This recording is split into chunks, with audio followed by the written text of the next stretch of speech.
এই পৃথিবীতে এমন এক দেবী আছেন যার পিতা স্বয়ং দেবাদিদেব মহাদেব, তবুও যাকে একসময় স্বর্গলোক থেকেই তিরস্কৃত হতে হয়েছিল।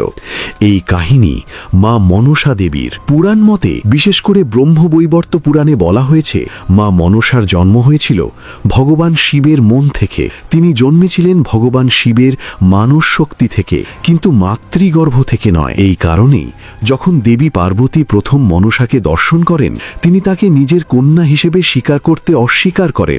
মাতৃত্বের অধিকার না পাওয়ার এই যন্ত্রণা মনসা দেবীর জীবনকে বদলে দেয় চিরদিনের জন্য। দেবলোকের অবহেলা আর অপমান সহ্য করে মা মনসা দেবী শুরু করেন ঘোর তপস্যা। বন, জঙ্গল, নির্জন স্থান সবখানেই তিনি একমাত্র লক্ষ্য স্থির করেন নিজের শক্তি ও সম্মান অর্জন।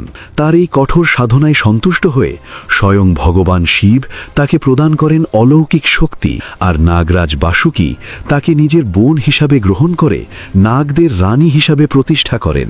এইভাবেই মা মনসা দেবী হয়ে ওঠেন সমগ্র ব্রহ্মাণ্ডের সাপের অধিষ্ঠাত্রী দেবী, নাগমাতা রূপে পূজিত এক মহাশক্তি। নিজের সম্মানের জন্য লড়াই করে তিনি প্রমাণ করেন দেবত্ব জন্মে নয়, তপস্যা ও শক্তির দ্বারাই অর্জিত হয়।